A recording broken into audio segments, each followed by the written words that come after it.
Hey guys, welcome to a new series. Honestly, I've been putting off starting this project for like 3 weeks, so before I tell you anything about it, I just want to jump right in to a super fast time lapse and get this project off the ground. Let's go.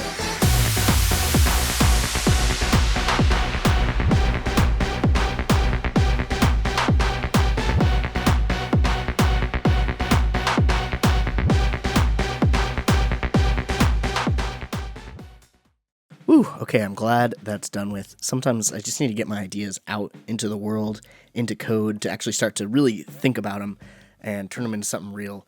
It's funny how when it's just an idea, it's hard to sometimes conceptualize until you start really seeing the very first steps of what it could be. So now it's time to move forward with that project. I want to talk a little bit about what I'm building. So the idea of this app came during Christmas time, actually, because my wife and I, we have a family now. We have kids, and of course we have each other, and siblings, and parents, and grandparents, and nieces, and nephews, and we have a lot of people that we like to give presents for. It's a fun time of year, but it's a lot to organize. We realize we need a system to organize all of these gifts. Not only just to know, is the gift in the mail? Is it wrapped in time for Christmas? I can't tell you how many times Christmas Eve we've been in the basement just furiously wrapping last minute presents. We want to avoid that as much as we can moving forward. Also, we want to give thoughtful presents. And so things like keeping track of what if people mentioned that they would like a present for or something would be super handy. Beyond that, we need to budget for Christmas. This is something we learned a few years into being married, but those presents, a lot of them, we're happy to do it, but if you're not conscious of what you're spending, it can very quickly turn into just a ton of money. And also, you kind of want to be fair. We found with how much we spend on each person, we don't want like one sibling to get a really expensive gift and another sibling to get something kind of by comparison not as nice, or at least not as much spending on. So we like to keep it kind of even, and really for that, you need to budget. So what we've done in the past for this is we've just used a shared Google Sheet, and that works well, but it doesn't really keep track throughout the year of what people want, and it's also, it's not like the nicest experience. Say you can't use it on your watch if something just comes to mind really quickly. You can kind of only use it, even on the phone, it's not like a super nice experience. And beyond Christmas, of course, there's a ton of events throughout the year that kind of, are encouraged or expected to give gifts. Things like birthdays and, weddings and baptisms and all sorts of stuff, baby showers, things that, of course you're excited to give a gift. You want to do it, but often there can just be a lot. It's easy to forget. And if you forget someone's birthday, it just sucks. We hate when we do that. And so this is what I started building. As you can see, it's just a real simple iOS app. I do hope to make it a watch app and a Mac app and everything like that down the road. But right now, we're just starting simple with the iPhone. And my idea is to have a tab to track your events that are coming up so that hey, I have some birthdays or Christmas or weddings or whatever. And then also a place to track the people in your life that you want to get gifts for. So maybe these are your mom, your dad, siblings, any loved one. And you can click in and think about gift ideas, maybe in the future add one. Right now, these buttons are mostly not functional. And then finally, I thought a Me tab would be kind of cool so that you can have some ideas on what you would like for gifts so that when people ask you, hey, what do you want for your birthday? You have a nice list to give them. As you can see, it's a pretty simple app so far. I've just started the scaffolding. Everything's hard-coded. So like if I go into this people list widget, you can see the people are hard-coded in there. But my plan is to start integrating Swift data next time to actually get this functional where you can add and edit and delete data kind of the way you'd expect and have it all save on your device nicely. So yeah, this is what we'll be building. So to finish out here, I want to answer a few questions, but really one main question, which is why am I doing this? Right? I think it's an important question to ask. It's definitely an important question I should ask myself. But I think it's an important question for you watching, right? Why frankly continue watching? Like, what's the point of all this? Well, I actually think there's a few questions there. So I'm going to start with number one. Why make an app? Right? What's the reason for that particular endeavor when you can make anything? And really, this answer is simple. I just want to do something that's mine. At work, I get to work on lots of cool projects for other people, but they're their projects, right? Their companies. And in the end of the day, it's not something I own. It's just something I help contribute to. So I wanted a project, and I frankly always kind of want a project that's just mine, that nobody else really has control over. I can do whatever I want, make whatever mistakes I want, and there's no consequences, basically. It's just my little sandbox. And then another question is, why make an app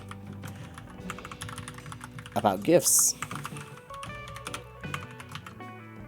Right? Why specifically kind of this gift tracking idea that I laid out?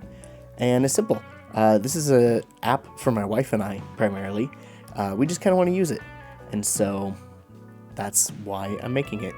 And I hope that other people will want to use it too. But even if they don't, it'll be worth it if it solves my wife and I's problems. I think a third why make videos about it, right? You could just keep to yourself and make the app, right? Why bring us into this, right? Put this on the internet. And honestly, I've never done anything like this before. I really like just show my growth, my learning online and show what I'm building. But I've seen a lot of other people do it. It just seems more fun. It seems more fun to talk about it with people, to learn kind of as a community instead of just one person. So we're going to try it out and see. I'm sure I'm going to make lots of mistakes in videos, and it's going to be super embarrassing. But hopefully I will learn from that. And we'll go from there. And then finally, the last thing is, why SwiftUI? And put a couple questions there, because if you happen to know who I am, but even if you don't, if you know Very Good Ventures, we're big Flutter people, right? Our whole kind of world is Flutter, and we make Flutter apps, and that's what I'm kind of an expert at. So why am I doing this in SwiftUI when I could definitely make this in Flutter, and it would be great? In fact, it would support more platforms. Short answer is, I just like Apple. I actually have an iPhone, Apple Watch, iPad, Mac. Like, I'm all in on the ecosystem. And so I just want to explore kind of that ecosystem deeper in the developer tools. But honestly, I think there's more to it than just that I like Apple. And it's basically, I want to talk about something about how we learn new skills. Especially as developers, I think this really applies, although I think this applies to everyone in life, learning new skills. And it starts out with a big grid here. So I'm going to divide up into 4 quadrants here, roughly. And I'm going to label these.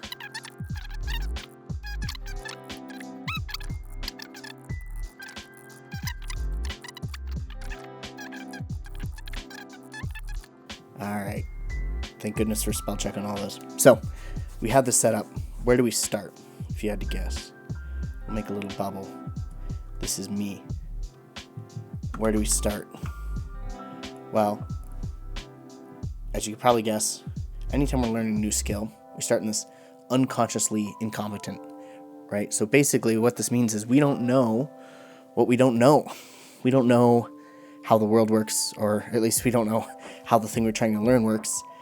But we don't even realize how incompetent we are, right? Often we kind of imagine that things are pretty simple, and sure, like calculus seems hard, but you have no idea how hard it actually is yet, because you haven't even started addressing it, right? So you start out kind of here, and as you start to learn, you move into consciously incompetent, where you start to learn some things, and once you realize there's this whole world that you're unaware of, that you've just become made aware of the world, but you don't know any of it yet. This is the hardest place to be, because this is where you feel you're most down on yourself. You feel like an idiot because you have now realized how far you have to go to learn. And a lot of people drop out of learning new skills here. But you keep grinding and keep trying to learn. Eventually, you'll get into this consciously competent. So basically what that means is you have now started to learn a skill or something, a topic, and you have studied it, right? You're starting to remember things. but it's still like active in your mind, right? You have to recall things. Think about like studying for a big test, right? When you study things, you're like recalling what you've programmed into your brain, essentially, what you've put in there, and you're trying to fish it out, right? That's just consciously competent. So you can imagine someone who really has a firm grasp on the syntax of Java and could explain all the rules because they have them memorized. But as we go and get experience, like real, honest experience for a long time, you actually drift into this unconsciously competent, right? And this unconsciously competent is interesting. This is kind of mastery of a skill where you don't really have to think about it. It's just kind of second nature, and you're able to do it. So you can imagine a lot of the math that you struggled with as a fifth grader, hopefully you can kind of do without thinking, right? You don't have to think about what are the rules for multiplication or division.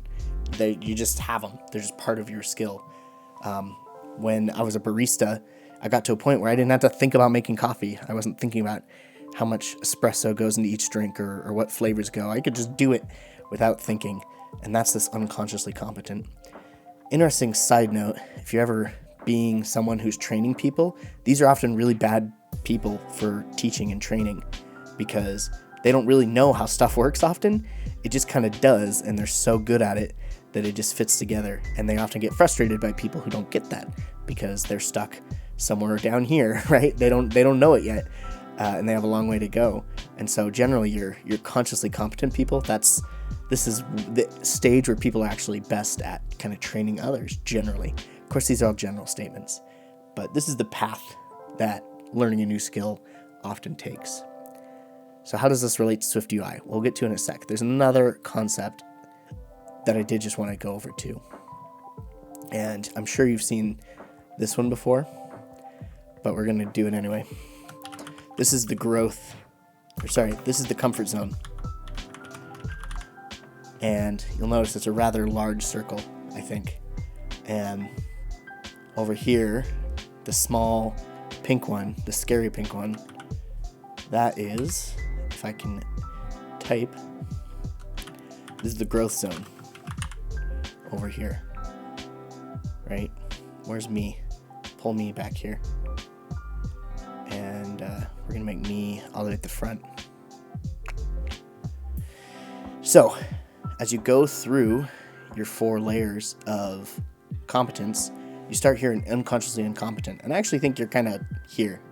You're actually probably in the comfort zone because you don't really know about things that are hard. Maybe you think, yeah, I could probably figure that out with a little bit of time. So maybe on the edge, the comfort zone, but you're definitely, you're not too challenged, right? Because you don't really know where the challenge is yet. And as you move into this consciously incompetent section, you start to drift really far out of the comfort zone where you realize, boy, I don't know things, right? We just described that. And this is, again, I think this is the hardest part because you're not in the growth zone yet. You're just kind of hanging out. You're not in comfort zone at all. And you just feel stupid and you feel like, I don't want to do this. And eventually, I think you drift into this growth zone. If you can keep grinding, you keep pushing through that learning, eventually you'll end up growing. And I think everybody knows this. This isn't groundbreaking stuff. And then what's interesting is, like I was talking about, you drift back into the comfort zone, this unconsciously competent section. You drift back into safety and security because now you've mastered the skill and you don't really need to be challenged on it. You don't really need to think about it too much. And it's just kind of second nature. And this is what's interesting I've noticed in my own life. I wouldn't say I'm here yet with Flutter. I'm not so second nature that I never think about it. But I think Flutter is a skill that I don't know if I've mastered. It's definitely one I'm very comfortable with. I feel like I know the bounds of Flutter. I haven't done everything. I'm not like a shaders expert yet or anything like that. But I've built a lot of production apps now that have been successful, and I feel like I have that in my toolbox to use to solve things, and it's really cool. What I don't know is SwiftUI, and I've been trying to learn SwiftUI, obviously. I've been going through tutorials lately, and it has been really, really fun to be a beginner again. to just not really understand any of it. And there's concepts that I've brought from Flutter and other frameworks, React. They all work very similarly nowadays, which is cool. But fundamentally, there's a lot of differences too. The syntax of Swift itself challenged me because in a lot of ways it's the same as Dart, but in a lot of ways it's very different. And same with just the subtleties of like how environments work in Swift, and meaning like dependency injection and standards around state management and testing. And of course, there's tons of Apple like frameworks. What do they do? How do they interact? And should you use them? And all that, all the debate, all the questions. And it's also developing, right? As I record this morning was WWDC keynote, a whole bunch of new updates to Swift and SwiftUI. So I have to now work that into my mental model of what I'm learning. And I think that's really cool. So my goal with this series, and really this whole thing, even this video production stuff, is to force myself back into this growth zone and try to grow, force myself to learn and try out new things. And I think that hopefully will make me not just a better engineer, I hope it makes me a better person, which is a pretty lofty goal, I guess, for a little YouTube series about a application, but we'll give it a go. So that about wraps it up. Thank you so much for watching. And if you have any comments for me, any ideas about the project, or maybe tips on the video, definitely drop them down below. And while you're there, you might as well leave a like. Also, if you're interested in this project more, on the 27th of June in the afternoon, I'm going to be live streaming development of this app, and it'd be a great time to just check on in, maybe chat with me. We can see if we can learn this stuff together. Would be super cool. But regardless, thank you guys so much for watching. Really appreciate it, and we'll see you next time.